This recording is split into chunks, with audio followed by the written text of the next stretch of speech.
You may have believed that hearing God is something rare or unclear, almost like it only happens to certain people. But what if the problem was never about God speaking less, but about us being unable to recognize what has already been spoken? In the next few minutes, we'll break down what is actually blocking your ability to recognize His voice, and how that can begin to change in your daily life. Think about that moment when you're standing before a major crossroads. You pray, you wait, and you listen.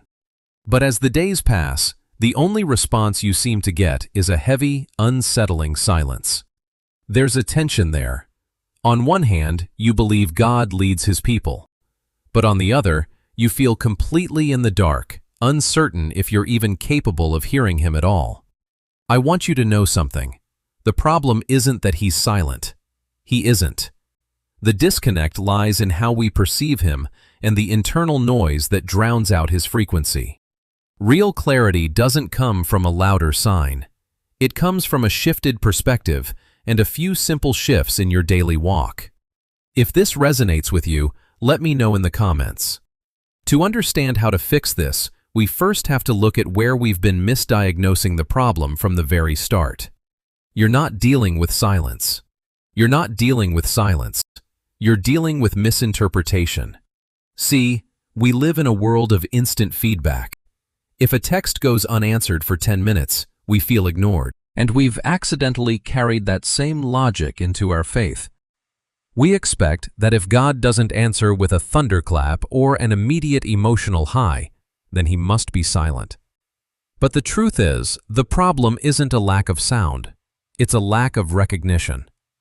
You pray, you feel nothing, and so you conclude your words just fell into a void. The silence you're feeling? It isn't His absence. It's a misreading of the signals. Maybe you're waiting for a massive sign, a pillar of fire in the dark, while He's moving in the quietest, smallest ways. Isaiah 55, verses 8 and 9 reminds us, "For my thoughts are not your thoughts, neither are your ways my ways." God doesn't run on a social media algorithm. He's not obligated to respond in the way we've decided is clear. You aren't being abandoned. You're just looking at the wrong frequency. But if the problem isn't silence, then where does the disconnect actually begin? You can believe in Him and still be completely disconnected from Him. The real issue might not be a lack of faith, but the way you're practicing it. See, you believe the Holy Spirit is real. You acknowledge His existence.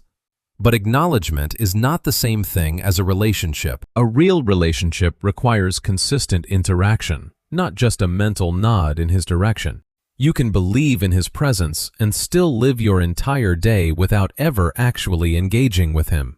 Belief is not relationship. Most of us have fallen into the trap of an event-based faith rather than a presence-based walk. We treat God like an emergency contact, someone we reach out to only when a major decision arises or when life hits a wall. But in John 14, verse 26, Jesus calls the Holy Spirit the Helper, the one who teaches us and brings all things to our remembrance. But how can He teach you if you only relate to Him as a resource to be used rather than a person to be known? And even when you start relating differently, something else still gets in the way. The truth is, God is not distant. You are not being ignored. The signal has always been there, uninterrupted, even in the moments when you felt most alone. But if the connection is always available, why does it still feel so unclear? It's not that He's not speaking, it's that something else is louder. Think about your typical day. You wake up to notifications. You scroll through news while you eat. You fill every silent gap with a video or a podcast. Your mind is in a constant state of overstimulation, overloaded with the noise of 1,000 different inputs. You are too full to notice. In 1 Kings chapter 19, verses 11 and 12, God wasn't in the wind, the earthquake, or the fire. He was in a still, small voice. But how can you hear a whisper when your own internal noise is screaming? You've become so familiar with your own voice because you listen to it all day long that it's drowned out everything else. You can't recognize a subtle signal when you're addicted to the loud ones. So even when you begin to quiet things down, there is still one deeper barrier. You don't just want to hear him. You want to stay in control while you do. The truth is, we often look for confirmation of our own plans, not direction for his. You wait until you're 100% certain before you're willing to take a single step. You delay your obedience and call it waiting for clarity. But true listening requires surrender, not a detailed map. Control isn't safety, it's a blindfold. Proverbs 3 verses 5 and 6 tells us, "Trust in the Lord with all your heart, and lean not on your own understanding." When you rely on your own logic to filter his voice, you end up blocking the very signal you're praying for. And this is where everything begins to change. You don't recognize his voice because you're not surrendered to follow it. You don't learn his voice by waiting. You learn it by walking with him. Clarity often comes after movement, not before it. You don't master the recognition of his voice by standing still. You learn it through the rhythm of daily life. Your awareness grows through consistent relationship, through intentional stillness, and through your response to the smallest promptings in your heart. Recognition is a pattern, not an event. Galatians 5 verse 25 says, "If we live by the Spirit, let us also keep in step with the Spirit." This means starting your day with awareness. It's about responding to those quiet nudges and carving out space for your soul to actually breathe. When your life is in step with him, the voice you've been searching for becomes the most natural sound in the world.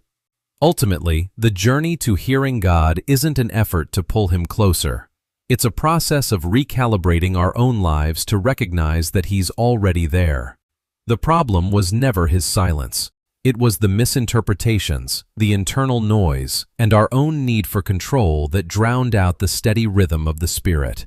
When you shift from seeking a one-time answer to building a lifestyle of alignment, the fog begins to lift, making way for a connection that is both natural and enduring.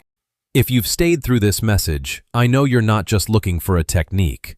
You are someone who refuses to settle for distance, someone longing for real, raw connection, even through the quiet struggles of your personal walk. On this channel, we don't just look for formulas, we learn to master the walk. I'd love to hear from you. Which of these barriers resonated most with your current season?